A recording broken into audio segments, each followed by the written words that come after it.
Hi, welcome to video 6 of the Come and See series. My name is Westy. I'm the youth minister at St Andrew's Church in Sonning in Berkshire. I'm also the chaplain at Pigott School in Wargrave.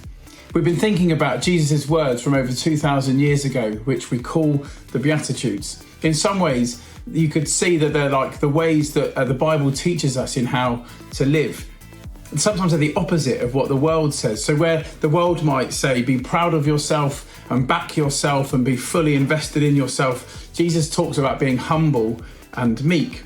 The world tells us to be ruthless and get from it what you need. Jesus' words teach us to be merciful and forgiving.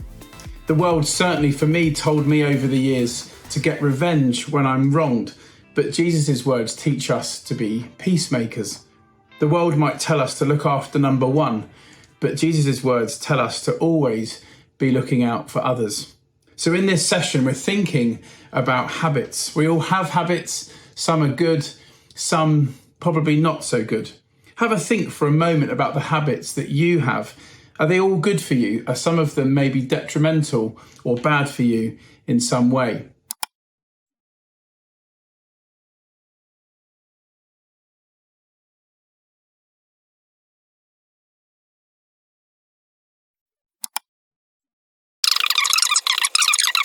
Experts say it takes 66 days to form a new habit, but as we know, some habits are really hard to form and to stick to than others. Like for me, I have a daily habit, probably bad for me, of drinking 2 double espressos each morning. The habit I don't have, which I should have, is sticking to doing 20 press-ups a day. So what habits might Jesus be teaching through these Beatitudes? Well, there are 3 basic but fundamental habits arising from them that Christians try to focus on, and they're things which we could all do well to consider, whatever our beliefs or worldview. The first one's all about giving, especially to those in need. Every day there'll be people, situations and circumstances in the world that have needs. But how often do we find ourselves giving our time, our attention, our resources to others? This might be lived out through maybe buying a coffee for someone who is living on the streets. Maybe it's a friend you've got who really needs you to be there for them and listen to them when they're having a hard time. Or maybe you go to a church or a place of worship and it's about tithing and giving your money to the mission of that place. The second habit's all about prayer and worship. Jesus says we should go into our rooms, close the door and pray to our Father in heaven. He says, your Father knows what you need. He knows what your longs and your desires are.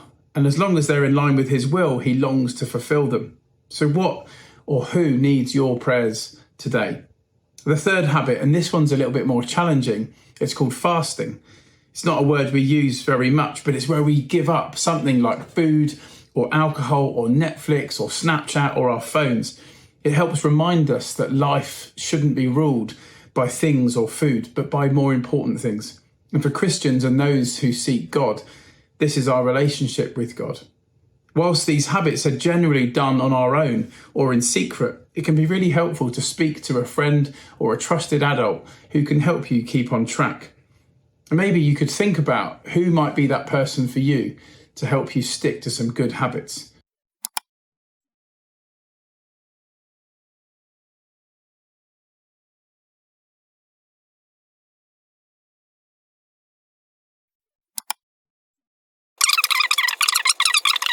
And finally, we want to say a huge thanks for listening and walking with us through these Beatitudes. We hope it's helped encourage you in your life, in your studies and schoolwork, with your relationships, and particularly with your faith. Thanks.